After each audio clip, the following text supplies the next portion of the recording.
Hola Internet y bienvenidos al Viaje del Héroe, la serie donde recapitulamos, hablamos y opinamos de las historias de nuestros personajes favoritos. Soy Julián Groba Bilbao.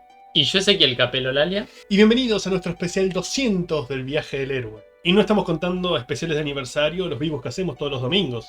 Así que supongo que hemos hecho más de 200 episodios. Como sea, la última vez cubrimos Action Comics número 1, la primera aparición de Superman, por petición y voto de ustedes. Haremos otra votación eventualmente, pero tengo un fuerte complejo de completionista, por si el enorme proyecto que estamos llevando a cabo no lo dejó claro. Así que quería cubrir por lo menos las primeras apariciones de la Trinidad de DC. Y en este episodio especial, la de mi personaje favorito de todos los tiempos, Wonder Woman. En una historia suplementaria, Diana ya tenía garantizada su serie regular de antología, con ella como personaje insignia en Sensation Comics, de la misma forma que Superman con Action Comics y Batman con Detective Comics. Así que para crear anticipación decidieron cortar parte de su origen en la serie All Star Comics, dándole así su primera aparición. El concepto original de All Star Comics era una serie de antología conformada por los personajes más populares de otras revistas, tanto de All American Publications como por National Comics, las compañías que eventualmente se fusionarían para formar DC. Por ejemplo, All Star Comics número 1 tenía historias de Flash, Hawkman y Ultraman de All American, y Hourman, Spectre y Sandman de National, con un par de historias más cortas de aventura y comedia para darles variedad. No fue hasta el número 3 donde cambiaron el modelo originalmente y presentaron la primera reunión de la Sociedad de la Justicia, el primer equipo de superhéroes de la historia, donde sus miembros se sentaban a intercambiar historias. Sí, el primer equipo de superhéroes de la historia realmente era un marco narrativo para justificar la serie de antología en universo, como los primeros episodios de la casita del horror de los Simpsons. A pesar de la portada, seguían existiendo historias en solitario de los integrantes, cada historia manejada por un artista diferente. También, además de los miembros ya mencionados, sumaron al Dr. Fate de Morphin Comics y Green Lantern y Atomo del título insignia de All American Comics. La fórmula se alteró un poco en el cómic que veremos hoy, y va a ser interesante compararla con la ligeramente más moderna All Star Squadron que tuvimos cubriendo en el canal, porque esa rinde homenaje a todas estas historias. Y la portada de este primer número ya nos muestra una composición grupal como va a ser costumbre en este tipo de series, incluso comparándolo con el All Star Squadron mencionado. Aunque en este caso Spectre está tapando a la mayoría de sus compañeros. Los héroes rodean a los dos nuevos miembros introducidos en este número, Dr. Midnight y Starman, a quienes ven a través de una bola de cristal. Además del precio, que era costumbre todavía en esta época, también vemos el logo de DC, muy diferente al moderno, por supuesto. Especialmente porque dice "Es Superman Publication", una publicación de Superman, dejando claro que el personaje insignia que vendía todas estas revistas era el mencionado. También tenemos un mensaje para la Fuerza Aérea porque estamos durante la guerra, y el aviso en texto de estas nuevas presentaciones, aunque no incluye el que nos convoca en este video. Cuando cubrimos Action Comics número 1, cubrimos todo Action Comics número 1, no solo la historia de Superman. Como completionistas que somos, en esta historia haremos lo mismo, aunque probablemente me arrepienta. Así que, escrito por Gardner Fox, dibujos integrales de Everett E. Hibbard, el cómic empieza con los miembros de la Sociedad de la Justicia sosteniendo una pancarta para hacerle conocer al lector su formación actual. Hawkman, Sandman, Atomo, el Espectro, Johnny Thunder y Dr. Fate son los miembros oficiales, Starman y el Dr. Midnight son los nuevos miembros, y Superman, Batman, Flash y Linterna Verde son honorarios. Con estos dos circulitos siendo los más que estos dos personajes gigantes aparecerán en toda la serie. Existía esta red editorial donde cualquier personaje que consiguiera su propia revista, no de antología, se vería forzado a abandonar All Star Comics. Por lo tanto, su membresía de la JSA se volvería simplemente honoraria. Por ejemplo, Flash comenzó como miembro oficial, pero a partir del quinto número, por peticiones de los fans, el personaje consiguió por primera vez su serie en solitario. En la fecha de salida de este número, el octavo, fue el turno de Linterna Verde de conseguir su propia historieta. Por lo tanto, será reemplazado en el servicio activo por los dos miembros que Ezequiel mencionó. La mentalidad estaba basada en un miedo de que los personajes pudieran sufrir sobreexposición, que los lectores se hartaran de ellos. Por esta razón, ni Superman ni Batman eran miembros de la Sociedad ni de la Liga de la Justicia cuando se formaron por primera vez. ¿Cómo cambian las cosas? Hoy en día siento que es el opuesto. Cuando un personaje es popular, metelo está en la sopa. Y esta primera página es técnicamente un splash, si tenemos en cuenta que esos cuatro circulares que están en los extremos, en donde nos muestran a los miembros honorarios, pueden ser parte del mismo cuadro, básicamente son fotos. En la principal, además de aparecer todos los miembros que Julián mencionó, vemos que tienen una pizarra que al mismo tiempo es un documento firmado, así que es una conversión visual más que nada para el lector. Estando toda esta imagen con un fondo negro también circular, lo cual ya nos deja claro que los círculos eran de la casa desde el principio. La historia en sí empieza con Johnny Thunder cruzándose con Hawkman, Carter Hall, en camino a una reunión de la Sociedad de la Justicia. El primero está algo bajo de humor porque tenía un falso contratista listo para confesar, cuando de golpe este enloqueció, empezando a actuar como una especie de simio. Carter le cree porque curiosamente lo mismo le sucedió a él en un caso de chantajistas. Su testigo principal perdió la razón, y mientras más miembros se les unen, más historias repiten el patrón. Cada uno trabajaba en un caso separado, y cuando estaban a punto de conseguir una confesión o testimonio, la persona abandonaba la cordura. La respuesta a su misterio llega con la aparición del Dr. Midnight, pidiendo ayuda.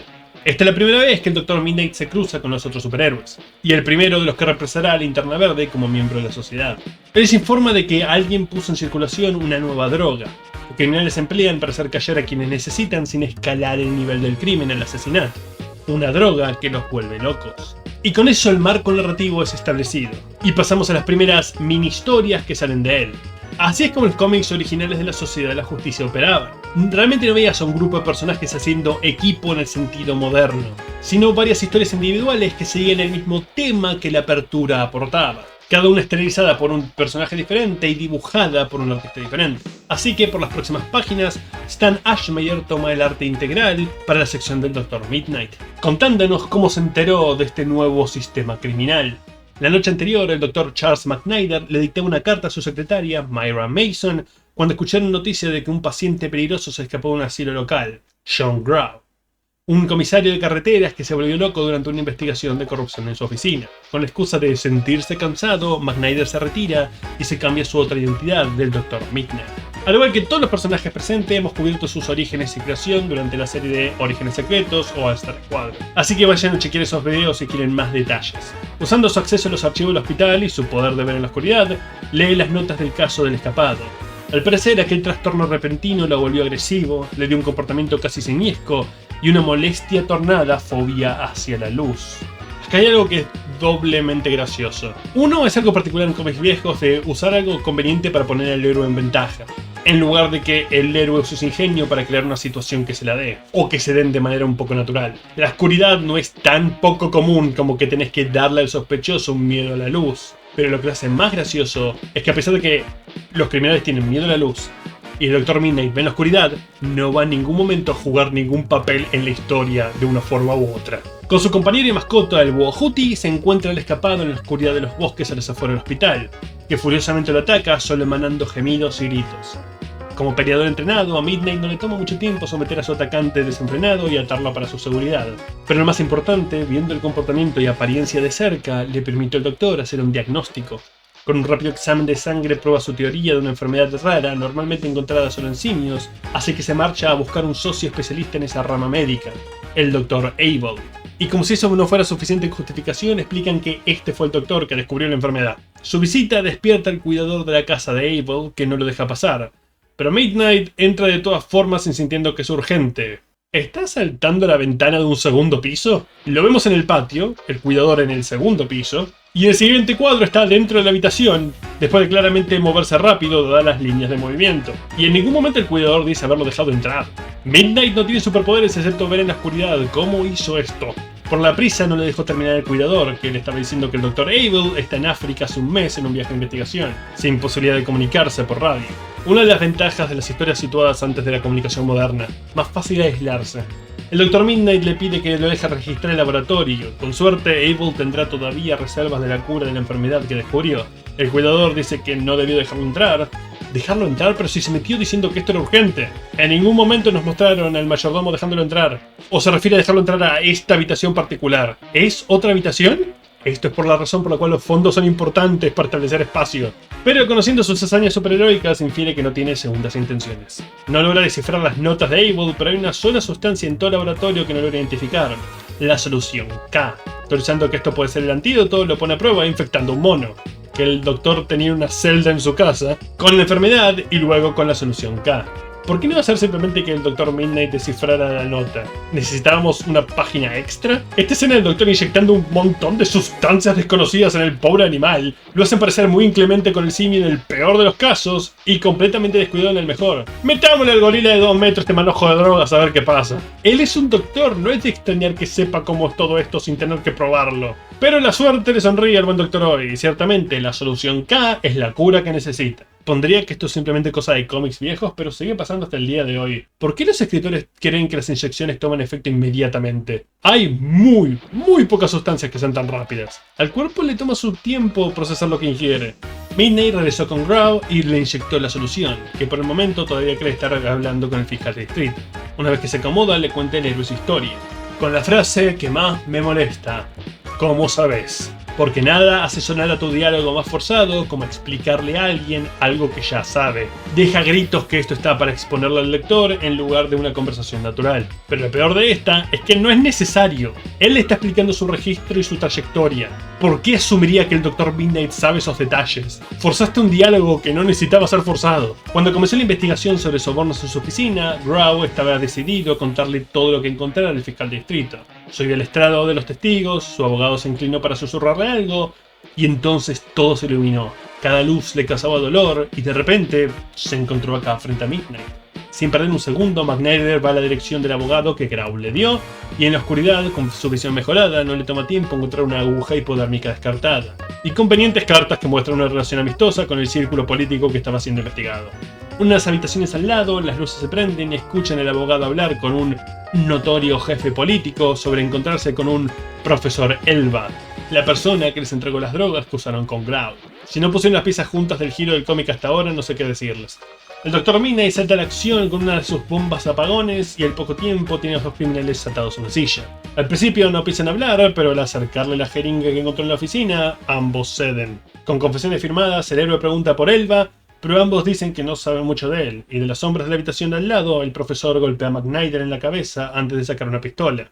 Qué bueno que no empezó con el arma, y qué bueno que se tomó el tiempo de explicarle que iba a dispararle, permitiéndole a Juti atacar en lugar de solo dispararle. Sabiendo que el disparo atraerá a la policía, el profesor Elba huye de la escena antes de que el doctor pueda verle la cara. Podemos ver que al profesor Elba a nosotros tampoco nos lo mostraron de ninguna forma, lo mantuvieron en sombras e incluso lograron efectivamente evitar que lo vea el Dr. Midnight.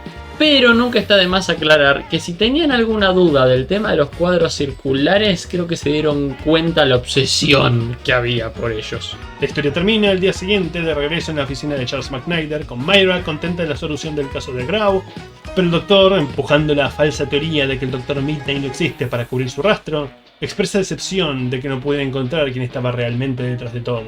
Y en una página de interludio volvemos a donde empezamos, con el doctor reuniéndose con la sociedad. Por lo tanto, por esta sola página vuelve Hibbard. Y al presentarse la sociedad completa también se amontonan como en la portada. Midnight le pide ayuda para encontrar al elusivo profesor Elba y les entrega más solución K, que él mismo preparó a partir del original. Así podrán curar a sus respectivos sospechosos y, con suerte, uno de ellos podrá llevarlos al hombre detrás de la droga, dando pie al resto de las historias. Comenzando con el Dr. Fate, y el dibujo pasa a ser de Stan Ashmeyer. Ken Nelson se reúne con su novia, Insa Kramer, que lo esperaba fuera del auto junto con Bill Ford, fundador de una franquicia de autobuses que políticos corruptos intentaron defraudar cuando empezó a generar ganancias. Es fascinante leer cómics pre-código, porque por todos los simplistas y cursis que son, los superhéroes se pasaban más tiempo luchando contra senadores corruptos, policías sucios y otros males más reales que supervillanos. Aunque simple, hay comentario social acá. Digo, uno pensaría que la Sociedad de la Justicia se reuniría para pelear contra dioses oscuros o entidades esotéricas. Pero no, vamos contra un establecimiento corrupto que le quita dinero a sus contribuyentes. Muchas de estas historias arrancan con cuadros más grandes, algo que no va a cambiar tantos años después cuando volvamos a hablar del All-Star Squadron. En este caso además con planos un poco más abiertos, lo cual va a ser algo raro porque se mantienen muy cerrados a lo largo de todo el número. Cuando Bill intentó ir a buscar la ayuda del héroe, los criminales le inyectaron la droga del profesor Elba y secuestraron a su esposa Marge. Insa lo consuela y Fate jura ayudarlo, aunque tenga que destrozar todo milímetro de corrupción del pueblo para conseguirlo. Va a la oficina de los políticos y procede a amenazarlos con violencia física. Y en este traslado del Dr. Fate, además de que, ya lo va a mencionar Julián, Fate tiene una personalidad diferente a la que acostumbramos, también se vuelve a abrir el plano para mostrarnos un picado de la ciudad directamente. Es algo distinto y por alguna razón fresco. Sí, es algo raro ver al Dr. Fate no usando hechizos o encantamientos, y en su lugar lanzarles un sillón por la cabeza haciendo un juego de palabras. Supongo que son tipos normales, por lo tanto no es necesario el esfuerzo, pero aún así está raro. Le sueltan la información sobre el mafioso que pusieron a cargo de la defraudación, Gus el Pegajoso, quien tiene actualmente a Marge. Aunque no saben la ubicación del primero, la segunda se encuentra en una casa flotante anclada en gancho rocoso. Dr. Fate prosigue a la locación y vuelve a irrumpir por la ventana para moler a palos a todos los que están adentro, hasta llegar a la mujer y sacarla volando de regreso con su esposo.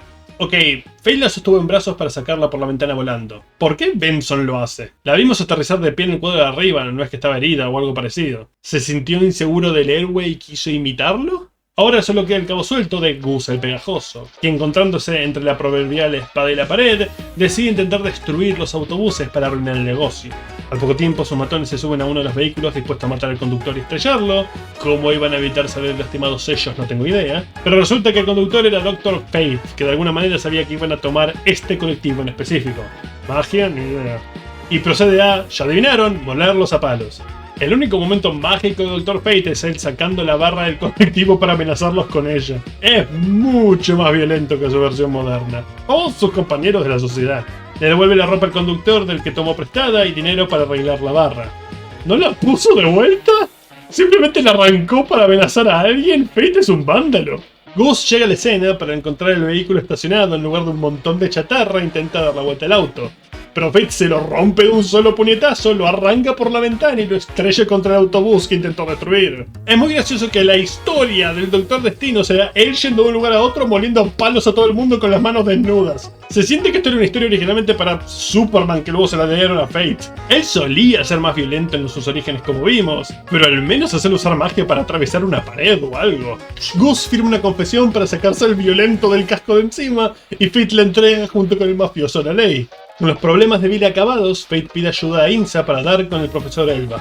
A continuación es el turno de Atom y el dibujo pasa a Ben Flinton, que le inyecta la solución K a un miembro de un sindicato de joyería. ¿Acaso dejó el tipo que actuó como un loco en su living? ¿No lo llevó a una prisión o a un hospital? No es que fue a buscar la cura, él no sabía que existía hasta que el Dr. Midnight se presentó. Él simplemente dejó al peligroso criminal en el sillón mientras fue a hablar con sus amigos de la sociedad. Igual que los anteriores, le toma un momento, pero cuando recobra el sentido de la ubicación empieza a hablar. Unas tardes atrás entró a una joyería de la universidad donde Alprat trabaja y le preguntó al joven cuánto le pagaría por una joya en particular, un enorme diamante. Al le pregunta a su jefe, el señor Corson, y el individuo ofreciéndole empieza a tartamudear, pidiendo efectivo para salir de la ciudad, actuando de manera sospechosa para cualquiera presente. Creyendo que la robó, Corson le pide a Pratt que vaya a buscar a un policía mientras lo distrae y al poco tiempo lo tienen bajo arresto. Al se pregunta si realmente eran robadas y, ciertamente, al poco tiempo el abogado del arrestado se presenta con pruebas de propiedad de la joya, acusándolos por falso arresto. Está dispuesto a llegar a un acuerdo de $1000 o demandará por 50.000. No es realmente una estafa, porque si no robaron el diamante y aún así los acusan y encarcelan por ello sin evidencia, es falso arresto. Sí, claramente es deshonesto actuar sospechoso a propósito, pero los dueños de la tienda tienen otras opciones a actuar, y las demandas del arresto falso deberían ser dirigidas a la policía o la seguridad privada que llevó a cabo dicho arresto, no a la persona que simplemente los llamó para investigar. Al se cambia a Atom en su dormitorio y sigue a Corson hasta la oficina del abogado. Después de que este le entregue el cheque y se retira, los dos criminales se felicitan por llevar a cabo esta estafa. Atom entra, ellos intentan huir, pero el héroe los agarra y los deja inconscientes. O eso creyó. Cuando empieza a llevar uno de ellos con la policía, el abogado toma la toxina al profesor Elba y se la administra a su cliente. Para cuando las autoridades llegan, la droga había tomado efecto y el culpable se escapó. Los que nos regresa a la hora. El estafador, Brent, confesó que él y su abogado trabajaban para alguien por encima de ellos. Aquel que les dio los diamantes y los papeles de propiedad. Una persona bastante adinerada en sí misma, viviendo en una mansión a las afueras de la ciudad. Al llegar, a Atom no le tomó mucho hacer un lado del mayordomo y empezar a molerlos a palos a todos. Con el mayor humor hasta ahora. Uno le pide a un tal Butch que saje sus navajas y él responde con "no tengo tiempo, estoy muy ocupado siendo golpeado". Y cuando someten al abogado y su jefe antes de que puedan pedir ayuda, mencionan escuchar los famosos pajaritos dando vueltas en la cabeza como un dibujo animado. En el escritorio encuentra los papeles suficientes para probar la estafa y llama a la policía para que los arresten. Además una lista de todos los involucrados en la pandilla y una nota, sin dirección todavía, pidiéndole al profesor Elba más suero. Y esta historia de Atom está diagramada de una forma muchísimo más clásica que las primeras que estuvimos viendo, a excepción de algún que otro cuadro circular por ahí, para no perder la costumbre. Y por otro lado, fue muy atento el dibujante en respetar los tamaños, al punto que hay momentos en donde Átomo realmente parece súper chiquitito al lado de los mafiosos. Átomo se retira pidiendo que regresen el dinero a los estafados, incluido el jefe de Al Pratt, y nosotros pasamos a Sandman, Wesley Dodds, con arte de Cliff Young. Después de la reunión del principio del número, Sandman regresa con Diane Belmont, su compañera y novia, y uno de los personajes que más sufrieron cuando las regulaciones de las historietas empezaron a tomar lugar. Porque a diferencia de las demás novias de superhéroes, Diane no solo era completamente consciente de la identidad de Wesley como Sandman, sino que era un ayudante constante en su guerra contra el crimen, en lugar de una damisela en apuros o puro interés romántico. Sí, muchas veces era un método de escape o conductora en persecuciones, pero también servía como una compañera detective para Dodds. Ella hacía guardia de los sospechosos infectados a los que Sandman aplica la solución K. Igual que Átomo, vamos tiempo atrás al momento del crimen, el cual es estos hombres que van a convenciones políticas y lugares con gente famosa y les toman las fotos para luego cobrárselas a precios altos. Eso es menos crimen que el anterior. Eso no es una estafa, eso es ser carero. La Sociedad de la Justicia le está haciendo competencia a Jigsaw por quien puede castigar brutalmente las cosas más mundanas. Y todo este raconto del fotógrafo carero está ilustrado, encuadrado cada uno de una forma sí distinta, esta vez con una línea quebrada. Mientras Wes se cambia a Sandman, Diane va a buscar el auto. Siguen al fotógrafo y sin frenar usa su arma de arpón para engancharse al edificio y trepar hasta la ventana en la que se bajan. Los aparentes extorsionadores ni siquiera son fotografías comprometedoras, son solo paparazzis que les cobran y no importa. Están pidiéndole a dos matones darle una visita a un senador, cuando Sandman procede a, ya adivinaron, molerlos a golpes. Y continúan los diálogos cómicos de la historia anterior, salidos de una comedia de acción. Sandman diciendo repetir mi acto feliz de hacerlo, y los criminales, mientras son vapuleados contra la pared, responden ¿dónde nos escuchaste pidiendo un bis? Jodemos durante el video, pero está claro que le está pidiendo ser tomado tan en serio. El fotógrafo se escapa, pero con los matones bajo custodia, Sandman espera conseguir suficientes respuestas. Los lleva al auto y Diane conduce hasta un hotel para interrogarlos. Pero mientras eso sucede, el fotógrafo llega con su jefe, O'Hoolihy. Dios, estos nombres. Y este es el que le entregó la droga de Elba. Así que, mientras Sandman y Diane se aseguraban que no hubiera civiles cerca o dentro del edificio, el fotógrafo inyecta a sus antiguos compañeros antes de desaparecer. Cuando los héroes regresan al vehículo, los encuentran tan enloquecidos y aterrados de la luz que Wes necesita usar su pistola somnífera para evitar que se lastimen. Y con eso regresamos al presente. Una vez que la solución K fue administrada, los criminales confiesan que además de lo que vimos, intentan atrapar a estas personas influenciales en posiciones comprometidas, y si no lo consiguen, las alteran. Ahora esto es chantaje, eso sí es un crimen. Y dependiendo del nivel de invasión a la privacidad, puede ser un crimen incluso antes de pedir dinero para que no sean publicadas. Entiendo que el padre de Belmont no es corrupto, al que le tomaron la foto al principio de la historia y le querían cobrar caro, pero podrían haber buscado una forma de incluir esta versión del crimen en lugar de esta rara escalada que hicieron a lo largo de la historia. Sandman consigue que le den la dirección de O'Hoolihy, la cual resulta ser el mismo edificio en el que estaban, solo que en una parte más atrás. Así que Sandman no hizo mucho esfuerzo en buscarlo una vez que el fotógrafo salió de la habitación. Le deja el arma somnífera a Diane para que los mantenga seguros hasta que llegue la policía y regrese a la ubicación. Con un golpe a cada uno deja el fotógrafo y el mafioso a cargo contra la pared y al poco tiempo su compañera aparece junto con la ley. Las fotografías son devueltas y nosotros pasamos a Starman, el segundo personaje que se une a la Sociedad de la Justicia en este número. Pero, a diferencia de Midnight, no se molestaron en establecer cómo. Simplemente, ahora es parte del equipo. Ni siquiera dijo una palabra durante la reunión. Solo está ahí parado en el fondo. Es como si se hubiera topado por ellos por accidente y nadie se dio cuenta y no quiso decir nada porque se sentía incómodo. Como sea, el arte paz se acerca a Burnley, el cual decide arrancar este capítulo con el cuadro más grande y más abierto hasta ahora. Es decir, que tiene las dos características al mismo tiempo. Y también lo hace con los picados, algo que venimos viendo bastante. Supongo que es el hecho de que los personajes se la pasen volando. Starman regresa a una casa abandonada con el contraagente para el virus de Elba.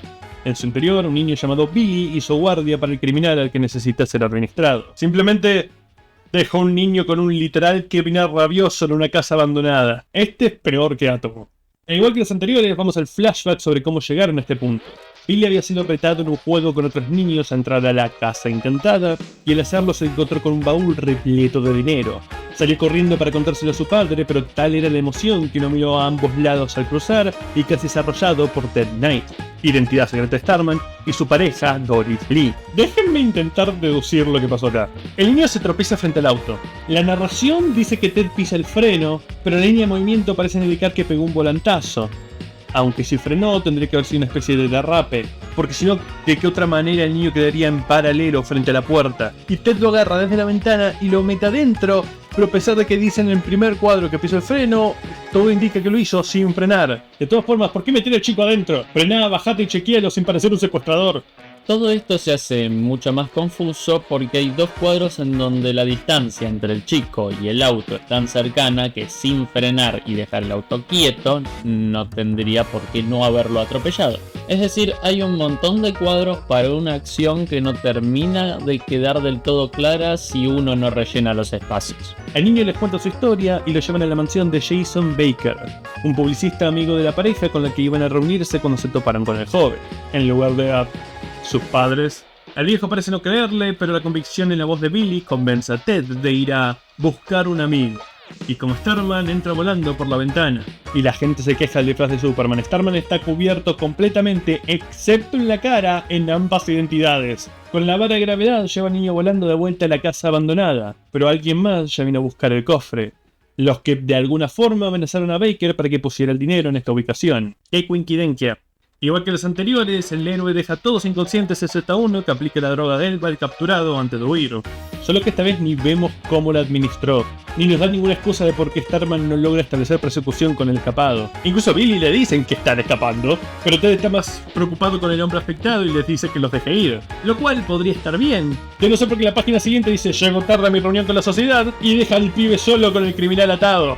Puntualidad por encima de la salud del criminal, por encima de atrapar a los que saben la razón del estado del criminal. Todo por encima de llevar al niño con sus padres. Buenas prioridades, Starman. Mediante estas acciones puedo sacar varias conclusiones. La primera, la evidente, es que Starman no es el tipo más responsable del mundo. La segunda es que las reuniones de la JSA son tremendamente importantes. Ya ni siquiera se me ocurre el castigo que les deben dar por no ser puntuales.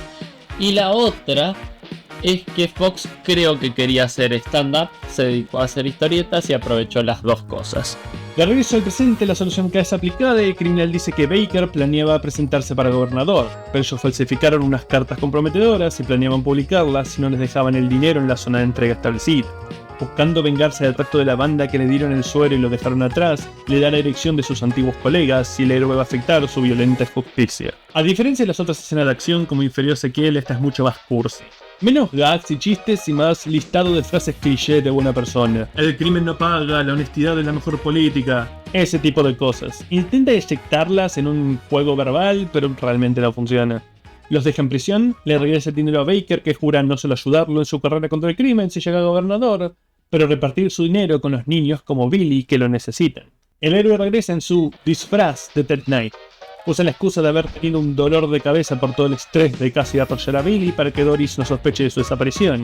Y al poco tiempo vuelve a ponerse el traje para regresar con la sociedad y ver si juntos pueden atrapar al profesor responsable de todo. Con eso pasamos a Hawkman, con dibujo de Sheldon Moldoff. No sé cuántas veces puedo decir, después de la reunión con la sociedad le aplica la solución caso sospechoso, pero después de la reunión de la sociedad le aplica la solución caso sospechoso, el cual, al parecer, tiene información sobre Hawkgirl que está desaparecida. Y si bien este va a ser el capítulo, en mi opinión, mejor dibujado, es un poco extraño cómo se representan las salas. Hay momentos en los que incluso aparecen nubes o efectos de fondo.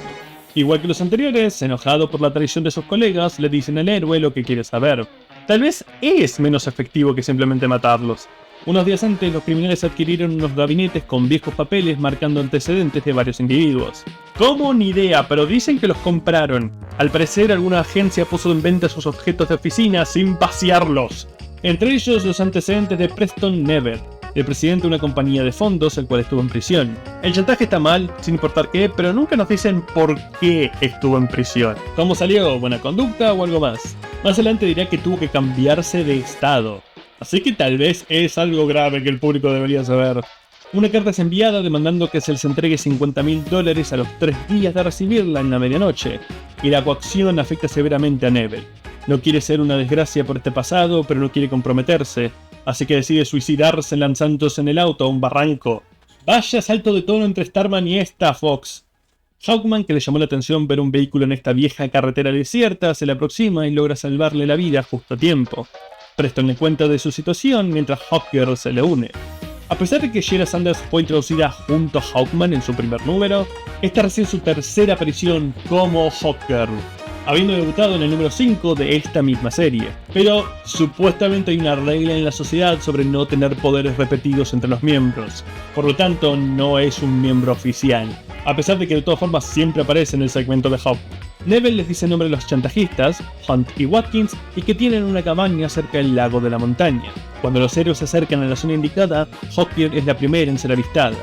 Sin saber que existe más de una persona halcón, la confunden con Carter y deciden repelerla con un lanzarrayos. Ya saben, esas máquinas lanzarrayos que todas las cabañas en las montañas poseen. Hunt entra en pánico por el prospecto, dado que al parecer es electrofóbico. Una persona electrofóbica, como el nombre indica, sentirá ansiedad ante el prospecto de siquiera tener que lidiar con la electricidad. Tareas simples relacionadas pueden causarle esto. Es algo que es difícil de retratar, dado que el miedo a la electricidad no es enteramente irracional. Pero acá falla. Watkins trata el miedo de manejar esta antigua y extraña y desconocida máquina que lanza rayos, algo falto de razón. El diálogo se vuelve realmente forzado porque a raíz de esto, el criminal agrega que morir aplastado, eso es lo que me asusta. Es el intento del cómic de hacer presagios o preparar castigos irónicos, supongo. Los rayos controlados por radio golpean a Shera y cae a tierra inmóvil, mientras Hawkman llega a la escena con su ejército de halcones entrenados. Sí, tenía uno de esos. Watkins quiere usar otra descarga, pero Hunt, demasiado aterrado en la máquina, se encierra con ella para que no vuelva a ser prendida, dejando a su compañero solo contra el héroe. Obviamente no tarda en ser sometido y Hunt, temiendo que hable, le inyecta la fórmula de Elba, desde una especie de trampilla, a pesar de que lo vimos entrar a la otra habitación a través de una puerta regular. ¿De quién era esta cabaña que tiene una máquina de rayos y túneles secretos? Igual que sus compañeros de la sociedad, a Hawkman deja al loco atado en cualquier lado, con las aves haciendo guardia, antes de acudir a la reunión del equipo. Con esto regresamos al presente. Ahora que aprendió que su pareja fue derribada con aquella bizarra arma, Carter se pone el monoprotector y, sin pensar, deja al hombre en el lado de la colina. Obviamente Watkins intenta escapar, pero de alguna forma causa un derrumbe con las vibraciones de sus movimientos y, cumpliendo la tan sutil profecía, es aplastado por las rocas. Hawkman encuentra a Hawkgirl, prueba si todavía respira aproximando el cinturón a los labios, y el ligero empañamiento alegra al héroe, que deduce que el metal NTH absorbió la mayoría de la electricidad del arma. Desafortunado rol de Shayera como damisela en apuros. Realmente podrías cortarla y la historia no hubiera cambiado en absoluto. Se puede tachar a que cronológicamente recién está empezando en sus andadas heroicas, que no tiene experiencia, pero una compañera disfrazada tendría que tener un rol más activo. Es particularmente humillante considerando con quién comparte número. Ella se queda atrás para recuperarse de la experiencia mientras Carter va por el último de los criminales que lo espera con un rifle de francotirador. Pero las águilas entrenadas le arrojan maderas y troncos como un escuadrón de bombardeo natural. ¿Vieron que hablamos que los cómics viejos tenían cosas o poderes que salían de la nada sin explicación alguna? Bueno, esta es la primera vez que estas aves hablan. Seguro, Hawkman podía comandarlas, pero no le respondían hasta, bueno, este número.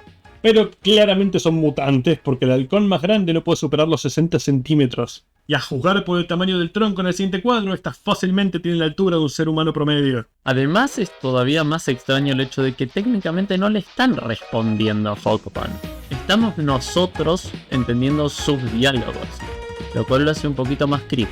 Cuando Watkins va a volver a agarrar el rifle de metal, no se da cuenta que su pierna estaba haciendo contacto con un cable vivo, creando el circuito de conducción perfecto al tomar el arma. El hombre que temía la electricidad se electrocuta a sí mismo. El fuego que se extiende del corte de su cadáver quema la cabaña y con ella los archivos de Neville. Hawkman anota las muertes accidentales de ambos como obra del destino y regresa con el chantajeado, antes de que con su pareja que casi acaba de morir, maleducado, a la que después pone al tanto de la situación de Elba, su siguiente objetivo. Y en estos dos últimos capítulos la diagramación fue completamente clásica, no se coló ningún cuadro circular. Pasamos a la anteúltima de las historias con el espectro, dibujado por Bernard Bailey, que a pesar de todos sus poderes no pudo hacer nada cuando su testigo en una estafa de lotería fue inyectado por la sustancia K. Lo cual tendrá sentido en retrospectiva. Spectre tiene un poder descomunal, pero realmente puede ser solo usado para transporte o, bueno, matar. El espectro no está en el negocio de curar personas o encontrarlas, al menos que estén conectadas a un nivel cósmico. Él solo puede castigar. De nuevo, retroactivamente. Acá es mucho más flexible y sus límites son menos claros que en los modernos. Dejó al sospechoso, Louis Scaloni, en una ala médica de la prisión. ¿Cómo es que el espíritu de la venganza de Dios es el único que dejó a la persona afectada en un lugar responsable? Pero cuando llega a la habitación, ya no está. Al parecer un niño de 10 años y un montón de pájaros son mejores guardias que la policía. Se transforma en su forma humana de Jim Corrigan y le pregunta al alcaide, el cual le informa que fue puesto en custodia de su hermana. Algo bastante irregular, pero el jefe Williams insistió. Corrigan visita a su jefe, forzando su entrada empujando al mayordomo. ¿Por qué todos empujan al mayordomo? Justo cuando estos están hablando de la fórmula del Dr. Elba. El detective pregunta por la ubicación de su sospechoso, pero uno de los matones lo deja inconsciente. O pretende quedar inconsciente, dado que está muerto. La táctica es para que lo lleven con quien busca, pero cuando despierta no solo que no está atado o restringido de ninguna forma, pero con la manera en la que los fondos están dibujados parece que ni lo movieron. Él entró, lo dejaron inconsciente y luego solo esperaron a que despierte. Y esta confusión va a continuar durante toda esta página. El jefe le muestra su museo, con placas de todos los oficiales muertos en accidentes porque intentaron intervenir en los negocios secundarios de su superior, y las celdas de prisioneros para los traidores, en el cual está Scaloni. Como dije, parece que están en la misma oficina de recién. Las ventanas, el tapiz son muy similares, pero en el cuadro del hombre infectado que Corrigan busca al prisionero hay una pared de piedra detrás. ¿Hay un calabozo medieval en la oficina del jefe de policía? ¿O en qué otra ubicación estamos? Sea cual sea la arquitectura de este lugar, lo meten en la celda, pero a mitad del ingreso Corrigan deja su cuerpo atrás, haciéndole creer a los matones que cayó muerto, y con la forma del espectro le inyecta la solución K a su compañero de celda. Igual que todos los anteriores, el hombre está dispuesto a hablar, y nuestro héroe lo pone a salvo, lejos del caos por desatarse, llevándole los anillos de un planeta no descubierto por humanos. Esta es la mierda bizarra que me gusta. ¿Ves? Fate así es un personaje fantástico. Digo, como si las historias no hubieran sido escritas por el mismo hombre. Y me encanta, no lo pone a unas cuadras o una atrocidad, no. Planeta. Bien extra, sin ningún motivo, solo porque es genial. Y además, por la manera en que se representa visualmente, parece más una especie de metáfora visual, casi como si de repente se hubiera transformado en el Principito. Corrigan regresa a la Tierra cuando los criminales están discutiendo qué hacer con su cadáver. Los llama desde el interior de su prisión, el jefe Williams se aproxima y el espectro lo hace atravesar los barrotes encerrándolo dentro de su propio calabozo. El resto intenta huir aterrados de la figura, pero sin que lo vean, cambia de regreso a su forma de Jim Corrigan para hacer el arresto de manera apropiada. Que esto no era solo un fraude de lotería, se los entrega a la policía, va a buscar a Scaloni que dejó en el espacio exterior, pero cuando procede a sacar a Williams de la celda, encuentra que el jefe corrupto se suicidó. No lo muestran, pero de todas formas, Dark. Es interesante ver las semillas tétricas que eventualmente germinarán en las historias más modernas del espectro que ya cubrimos. Y en este capítulo, sí, efectivamente tenemos algún que otro cuadrito circular. Y también bastante juego con las sombras. Hay tintas bastante fuertes. Y con eso tenemos una historia corta de Hop Hardigan, piloto y aventurero adolescente. Uno de los primeros personajes de DC y también uno de los primeros personajes de historietas en conseguir su propia adaptación, con un programa de radio transmitido entre 1942 y 1948 a nivel nacional y una serie de películas de 15 capítulos en 1946. Pero esto es un programa de cómics y esto no es un cómic, es una historia corta que no vamos a cubrir. De todas formas no tiene nada que ver con la historia principal o la suplementaria. Así que vamos a la última de estas secciones antes de finalizar la historia de la JSA con Johnny Thunder, dibujado por Stan Ashmeyer. Johnny se dirige a la casa donde el criminal enloquecido se encuentra, pero a diferencia de las aventuras pasadas, él todavía está bajo custodia de los delincuentes que administraron la droga. Su genio, Thunderbolt, se ofrece ayudarlo a entrar, pero el joven quiere hacerlo por su cuenta. Sorprendentemente es una buena forma de dar una ligera tensión y no hacer que la historia use los poderes de Thunderbolt a raíz del carácter del personaje en lugar de conveniencia narrativa. Verán, Johnny Thunder se unió a la Sociedad de la Justicia por accidente. Él estaba leyendo en un diario la primera reunión del equipo, deseó unirse en un comentario al pasar accidentalmente, pero Thunderbolt se lo cumplió de todas formas, así que Johnny tiene cierta necesidad de probar que no está ahí solo por ese deseo, que puede ayudar y estar junto a los grandes héroes por su cuenta, porque se lo merece. Por lo tanto, hay una justificación basada en personaje por la que no desea que Thunderbolt simplemente arreste a todos los criminales. Él trepa por un poste de teléfono, se columpia a una ventana abierta, pero al entrar, sigue de largo. Las historias en solitario de Johnny Thunder siempre fueron más cómicas, no solo en el sentido que tenían humor, eran prácticamente caricaturas. Se mantiene acá con él siguiendo de largo a tal velocidad que atraviesa 2 paredes y aún así queda ileso, terminado sentado en el suelo frente a los criminales. O que de alguna forma logra agarrarlo por los tobillos para ponerlo de cabeza y golpeado repetidamente contra el suelo como un saco de papas. Es todo muy Tom y Jerry. Los matones lo encierran con el enloquecido para que acabe el trabajo por ellos, sin saber que Johnny tenía la solución K, la cual aplica antes de que le pongan las manos encima. Thunder y el criminal curado simplemente salen caminando del edificio sin que nadie los detenga y van a un restaurante cercano para que le dé la confesión y comerse unas hamburguesas. Y para agregar a todo este absurdo, cuando Johnny pide una viroma y papel para la confesión, el mesero asume que se la van a comer. Es una de esas líneas de diálogo simple pero efectivas por la pura bizarrada de la respuesta. Resulta que el hombre no era un criminal en sí, pero se enteró que le habían vendido material de construcción de baja calidad. No, baja calidad no es el término correcto. Pintaron la arena de gris y dijeron que era cemento. Y lo peor es que en un par de páginas veremos que de hecho funciona. El edificio simplemente se mueve como si estuviera hecho de gelatina, lo cual es hilarante. Johnny está decepcionado porque pensó que había atrapado a un criminal por su cuenta y el hombre le tiene que señalar que con su testimonio podría atrapar a todo un grupo de delincuentes. Johnny no es muy brillante. Recuperando la emoción, el joven sale corriendo a los cuarteles de la policía, literalmente atropellando a los oficiales en el camino, y le entregan información al jefe. Después de otro momento humorístico cuando Johnny, que está viajando junto con la policía en el auto, pasa frente a su novia y ella cree que lo están arrestando. Todos llegan al lugar donde el falso cemento creó el edificio danzante y hacen el arresto. Lo peor de todo no es que la arena haya funcionado para construir un edificio, lo peor de todo es que los albañiles no se hayan dado cuenta que estaban usando arena. Eso es lo más grave. Los líderes huyen hacia el interior de su propia construcción, la cual cede por los malos materiales.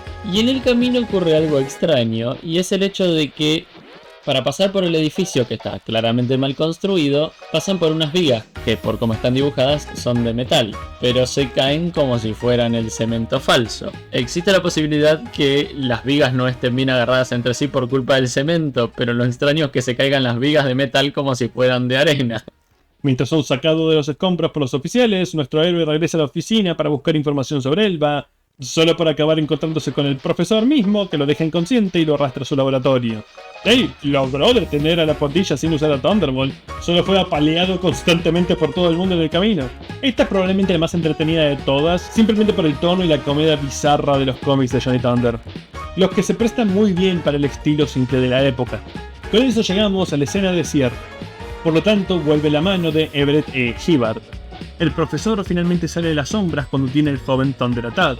Aunque Johnny sostiene su posición de intentar zafarse de esta solo, accidentalmente dice la palabra mágica y desea que la Sociedad de la Justicia estuviera presente en un comentario de paz. Así que Thunderbolt obedece y va a buscarlo. Esta es la cosa más estúpida que he visto. 4 de ellos pueden volar. Cuando llegan, el profesor corta la electricidad para escaparse en la oscuridad. Por un lado, el deseo de Johnny Thunder específicamente pidió a los miembros de la sociedad. Midnight no es uno de ellos todavía, así que lo único que puede ver en la oscuridad no está presente. Buen uso de una laguna legal. Por el otro, ¿cómo es que apagar las luces detiene a 7 héroes? 2 de ellas con poderes mágicos. Dado que ya cortó su racha de no Thunderbolt, Johnny vuelve a pedir que traigan a Midnight y con su visión nocturna nota que el profesor Elba era el descubridor de la enfermedad y el creador de la solución K. El colega que fue a visitar al principio del número, el profesor Abel. Por si el hecho que es el mismo nombre dado vuelta no despistó el giro, tengo un personaje que mostrarte. Pero Midnight no hizo esta conexión, incluso cuando sus compañeros le dijeron "ahí está Abel" antes de mandarlo, y el profesor intenta agarrarlo por sorpresa. En su lugar, se inyecta a sí mismo cuando a Midnight lo esquiva. ¿Cómo mierdas es eso accidentalmente? Elba literalmente sufre una cucharada de su propia medicina y los héroes felicitan a Midnight. Aunque está bueno que el nuevo miembro sea la clave para derrotar al antagonista, no era necesario ser tan conveniente. Midnight fue el que descubrió el problema y le dio a todos la cura. Ya había sido instrumental en detenerlo incluso antes del enfrentamiento final en la, al parecer, impenetrable habitación oscura. Y realmente, el profesor se detuvo solo, Midnight ni se dio cuenta quién tenía enfrente. Y estos últimos 2 capítulos, entre las cualidades particulares, está el hecho de que varios fondos son directamente paredes pintadas de negro. Es decir, hace un poco inconveniente el tema de los espacios, pero por suerte la narrativa no la complica demasiado, entonces siempre podemos entender dónde está. Con eso le dan la bienvenida a la Sociedad de la Justicia. Vuelven a Juti, su mascota oficial, y el cómic termina con un paralelo de la primera página, actualizando el roster e invitando al lector a su siguiente reunión el próximo número. Solo que esta vez la Splash, si bien es verdad que dialoga, es bastante más patriótica, especialmente porque la bandera está colgando por todos lados. Además presenta un globo terráqueo. Aunque la verdad se tomaron lo de América en serio, porque pusieron todo el continente, no solo los Estados Unidos. Y los cuadros circulares que muestran las fotos de los personajes honorarios son bastante más chiquititos que en la primera. Entiendo que era el estilo de la época, pero esto es demasiado largo para lo que ofrece. Siento que una de las razones por la cual se normalizó el supervillano con poderes y los terrores cósmicos es porque hay un límite de formas en las que puedes contar héroe va al lugar, muela a todos a palos, héroe va a otro lugar, muela a todos a palos. Particularmente cuando el dibujo tan simple y viejo no te permite jugar con la coreografía o los espacios, como para por lo menos hacer algo a la John Wick. Algo diferente que no sea el mismo puñetazo una y otra vez. Hablando específicamente del dibujo, se destacan, como dije anteriormente, Moldoff con Hawkman, aunque dibuje las alas un poco raras. También Burnley con Starman y Young con Sandman. Y Bailey diferenciándose más del resto, él hace el espectro, por tratar de buscar un estilo que lo hace resaltar entre el resto. El más flojo de todos, en mi opinión, por bastante, es Ash Meyer. Especialmente cómo dibuja las manos. Y además es el que más dibuja todo el número, supongo porque también lo haría más rápido. Como ya mencioné 200.000 veces, los cuadros circulares están muy presentes. También hay bastante juego con cierta panelación para la época y lo que estaría permitido. La cámara solo se aleja de un plano medio o un plano americano cuando hay algo de acción o en aquellas escenas en donde los personajes llegan a distintos escenarios volando. Esto hace que los segmentos también arranquen con cuadros más grandes y casi siempre sean para setear estos escenarios. Y además, una cuestión más de guión, aunque el dibujo siempre acompaña, es por momentos bastante efectiva en la comedia. Pero ahora avancemos a la razón por la cual realmente tocaron play al video. La historia suplementaria que opacó a todo el resto. La primera aparición en cómics de Wonder Woman. Escrito por el psicólogo y escritor William Moulton Marston y con el arte integral de Harry G. Peter. Marston nació en Massachusetts y se graduó en la Universidad de Harvard, con 2 licenciaturas y un doctorado en psicología. Su esposa Elizabeth y la novia de ambos, con la que estaban en una relación poliamorosa, Olive Byrne, se les atribuye la inspiración para la apariencia del personaje, pero también ayudaron a escribir varios números al final de la serie, aunque obviamente sin acreditar. El lector Max Gain leyó un artículo donde Marston expresaba su sentimiento de potencial inexplorado del cómic y lo contrató solo como consultor educativo para National Periodicals y All American Publications, 2 de las compañías que se fusionarían para formar DC Comics como la conocemos hoy. Pero para ese entonces, Marston ya quería crear su propio superhéroe, uno que triunfara no solo con los puños o potencia de fuego, sino con el amor y el diálogo. Elizabeth, que también era psicóloga en una época donde las mujeres era casi imposible que triunfen a nivel académico, fue la que propuso que fuera una mujer. Marston le presentó la idea a Gaines, que dio el visto bueno, y junto a las mujeres con las que compartía vida, desarrolló a la Mujer Maravilla, un modelo de mujer libre y poco convencional para la época. El cómic abre con narración explicando que Diana está acá como una mujer dispuesta a romper el odio de las guerras de los hombres. 100 veces mejor que los mejores atletas, sabia como Atenea, más rápida que Mercurio y más fuerte que Hércules. Marston detectaba que los arquetipos femeninos presentados en los medios carecían de fuerza y poder, que las virtudes de las mujeres eran despreciadas debido a su debilidad, incluso por las mujeres mismas. Así que quería crear un personaje femenino con toda la fuerza y potencia de Superman. Por ende, de base, Diana debía igualar o superar al Hombre de Acero. Este texto será repetido en la intro de cada número de su serie. Era su versión de más rápido que una bala, más fuerte que una locomotora. Todo fan de Wonder Woman encontrará familiar estos primeros cuadros, de un avión cayendo del cielo a una isla inexplorada en medio del océano.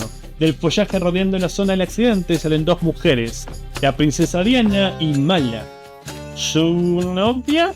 Como dije, Marston se inspiró fuertemente a su esposa y la novia de ambos, aunque la época no iba a dejar mostrar personajes femeninos abiertamente besándose o algo más.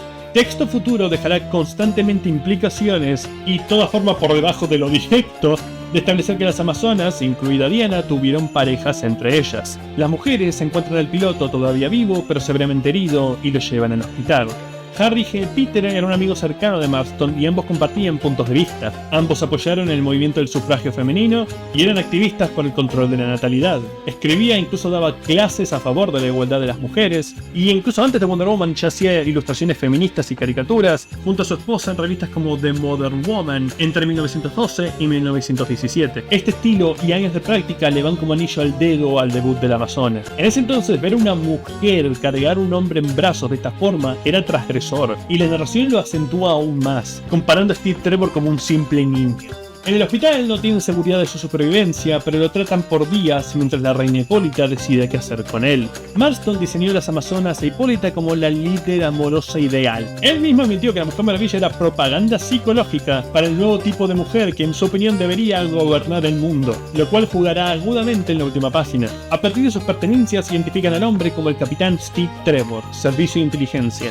Obviamente no lo van a dejar morir, pero Hipólita ordena que le tapen los ojos para que no pueda ver nada de esta sociedad oculta. Los días siguientes, la princesa ayuda a la médica, sintiéndose responsable como quien encuentra un gatito herido en la calle, y a modo de la versión de Disney de Florence Nightingale, se termina enamorando de él. La doctora le informa de esto a Hipólita, de las actividades de su hija, y esta decide interceder inmediatamente, prohibiéndole visitarlo y contándole la historia de las amazonas para explicar el porqué. Para la cual, el cómic deja de ser, bueno, un cómic. Aunque personalmente me molesta, lo entiendo. Lo que vemos acá es esencialmente lo que Josh Pérez le da un remake 40 años después. Pero mientras él tenía casi 30 páginas, Marston lo tenía que hacer en 8. Y a diferencia de los creadores de Batman y Superman, él no tenía un trasfondo simple para su creación. Como si todo lo que estuvimos hablando hasta ahora no sea prueba evidente de esto. Diana de entrada tenía toda una postura filosófica, política y psicológica que tenía que ser representada. Estas son cosas que Superman en menor medida, como discutimos, pero definitivamente Batman no adquirieron hasta años después de su creación, tal vez incluso décadas. En la antigua Grecia, las amazonas eran la más avanzada nación en el mundo. Cuando las historias de estas mujeres superiores llegaron a oídos de Hércules en forma de bromas, él intentó invadirlas con sus más fuertes guerreros.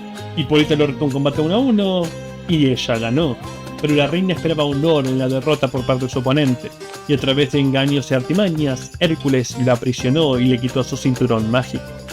De nuevo, esto se mantuvo hasta el 2011. Esta siempre fue la historia de las amazonas. Como los padres de Batman en el callejón y Krypton explotando, esto debía ser representado y respetado hasta el día de hoy. Y sí, no sigue el mito real, pero ese no es el propósito de Marston. Igual que Hades o Percy Jackson, no son adaptaciones de estos cuentos. Son una especie de revisionismo mitológico. Usar una mitología sexista y darle un enfoque femenino. Como mencioné, él fue un feminista declarado y firme creyente en la superioridad de la mujer.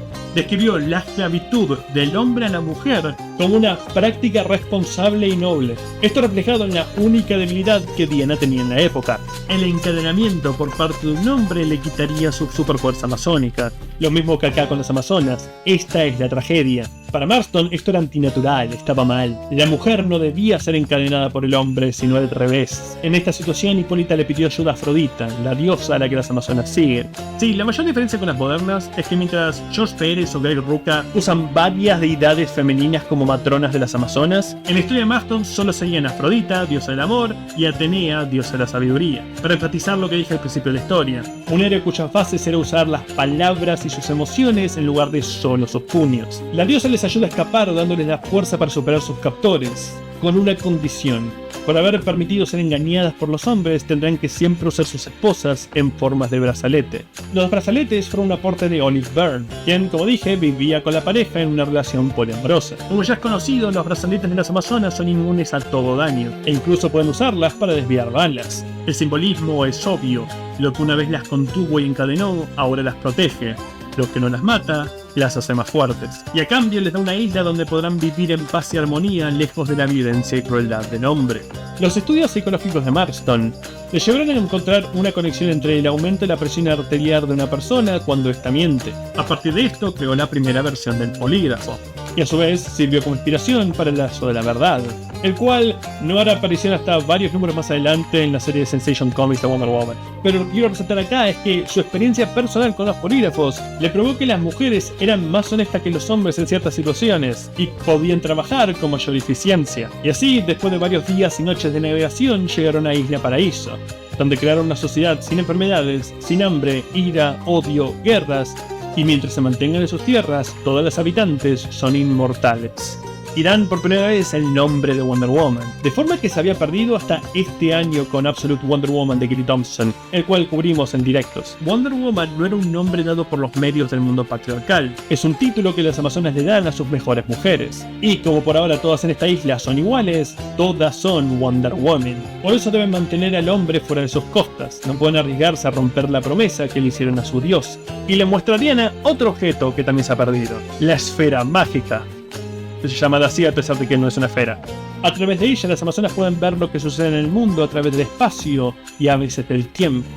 Mientras las versiones modernas mantienen a las amazonas en una especie de burbuja temporal, y eso tiene sus ventajas y juegos visuales y culturales, no me malentiendan, me encanta cuando enfatizan esta onda de la antigua Grecia. Las originales de Marston tenían tecnología casi futurista, porque mientras el hombre hace un descubrimiento y lo primero que piensa es cómo hago provecho o cómo lo uso para la guerra, Marston hace que las amazonas siempre lo usen primero para el bien común. Las amazonas no solo son más fuertes que el hombre, sino también más sabias y más avanzadas. Esto es algo que está tejido en el ADN de Diana, y que si no puedes mantenerlo de una forma u otra no vas a poder escribirla bien. Themyscira es una isla paraíso.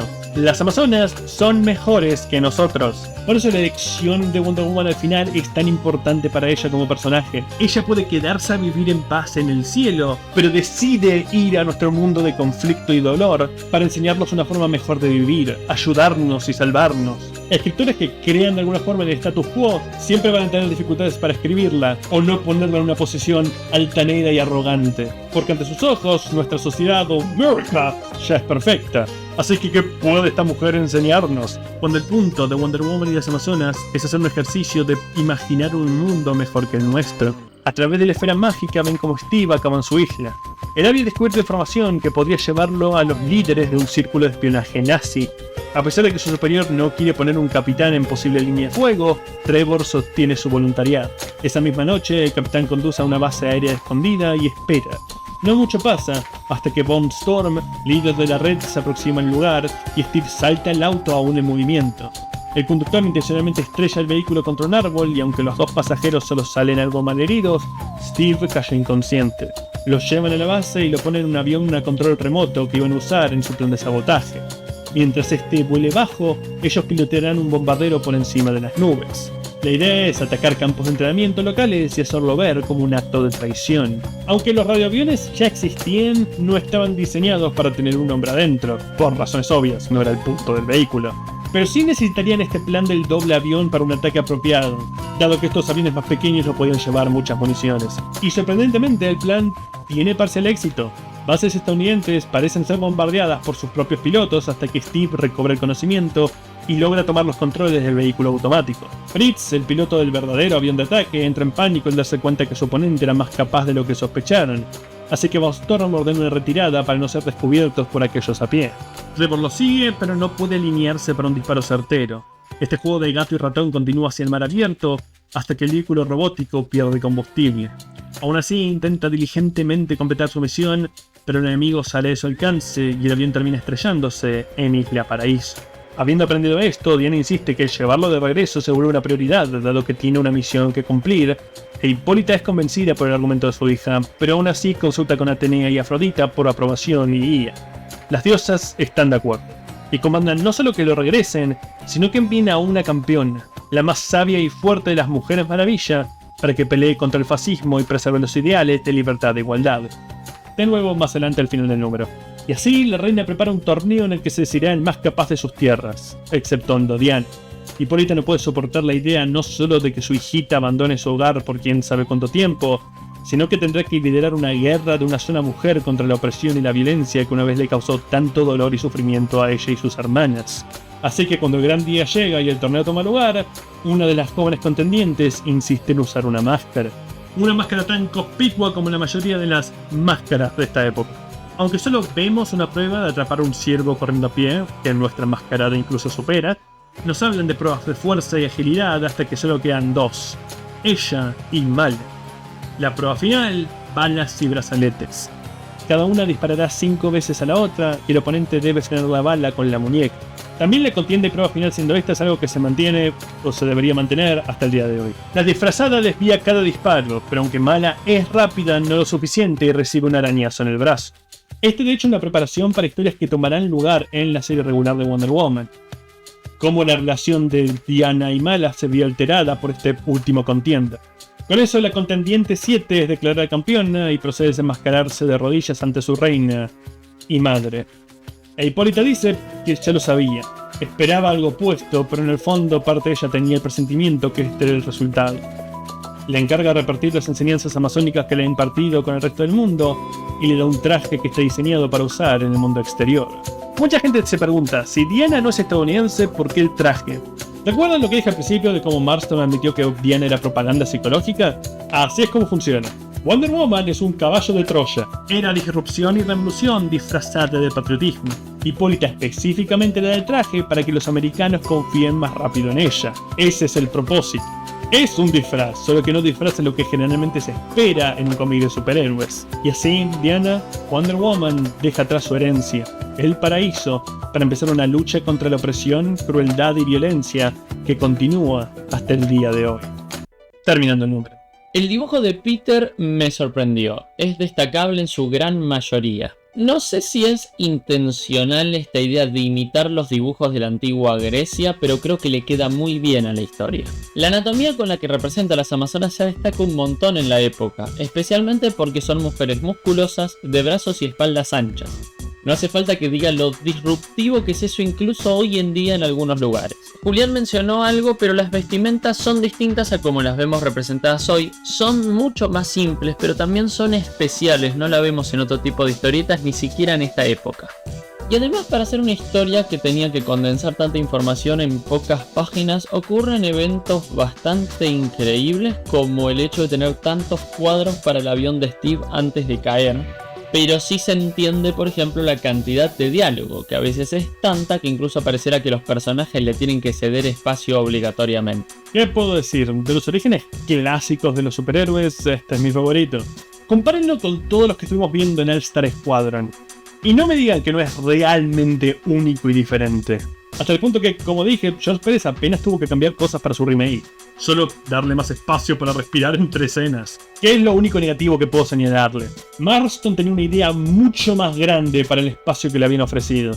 Y tiene que dejar de ser un cómic a mitad de camino para meter todo lo que quería contar. Y no pudo hacerlo todo, pero los valores de la cultura femenina que Wonder Woman simboliza están presentes. Fuerza y autosuficiencia para las mujeres, paz y estima por la vida humana, disminución tanto de la agresión masculina como creer que la violencia es la única forma para resolver conflictos. Y más importante, la hermandad y el apoyo mutuo entre las mujeres. El conflicto de Diana y Hipólita no es uno de violencia y oposición, es una madre preocupada por su niña y una hija intentando honrar el sentido del deber que ésta le impartió. Y a pesar de todo lo cubierto, esta es solo la primera mitad de este origen. El nacimiento de Diana como figura de arcilla, sus primeros pasos en el mundo del nombre, están contadas en el primer número de la serie Sensation Comics. Esto es solo un teaser de ella. Elementos como el lazo de la verdad, que hoy en día se le da junto con el traje cuando sale de la isla, originalmente se lo entregaban después de varias remisiones como recompensa. Así que si quieren ver la segunda mitad o alguna de estas otras historias, tendrán que votarla en nuestros futuros especiales. Porque aún hay mucho que hablar de Wonder Woman. Ni siquiera tocábamos en los aspectos de la cultura BDSM. Y la página que vamos a destacar por cuestiones canónicas y obvias es la primera aparición de Wonder Woman en este número suplementario. Sé que suena redundante, pero para destacar, primera aparición histórica. Así que esto es lo primero que vemos de ella. Y lo loco es que es en una muy extraña pose, que parece tanto correr, como saltar o como bailar. Voy a atribuirlo a la probable limitación de recursos de la época más que a una intención, pero como intención no hubiera quedado tan mal tampoco. Y por supuesto el texto icónico que se va a repetir a lo largo de la serie que la acompaña. A esto se le suman otros 3 cuadros. El primero, el avión de Steve llegando a Isla Paraíso. Y los otros 2, es decir, la última tira de la página, siendo Mala y Diana yendo en auxilio del mismo accidentado. Es decir, en una página, la primera de su historia, ya vemos a Diana, su traje, sus elementos simbólicos, el texto que la acompaña, Steve, la Isla Paraíso y Mala. Aunque la última no va a ser el personaje tan icónico como el resto. Gracias por estar con nosotros por 200 episodios y aquí vamos por 200 más. La próxima semana. Este fue un largo guión que escribir y una larga sesión de grabación. Pero de todas formas esperamos que les haya gustado y esperemos encontrarnos la próxima cuando demos nuestro siguiente paso en el viaje del héroe. Hasta entonces. Profe, te lo rompen.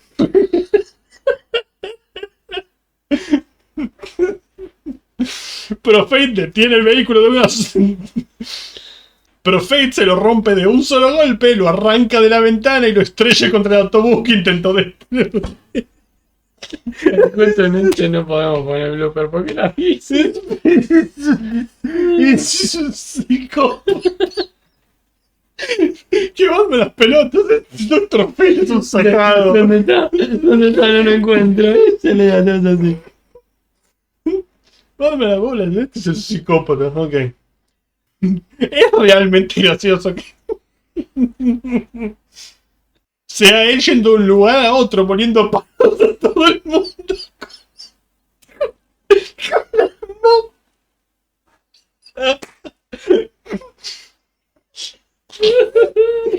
Gus firma una confesión para sacarse el violento del casco. Olvidé que había escrito esto, no tanto que lo escribí. Es muy divertido.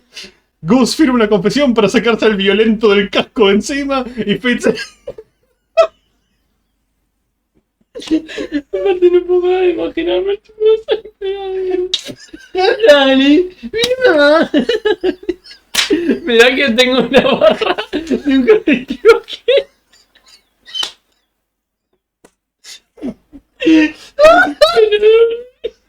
¿Llegaste al final del video?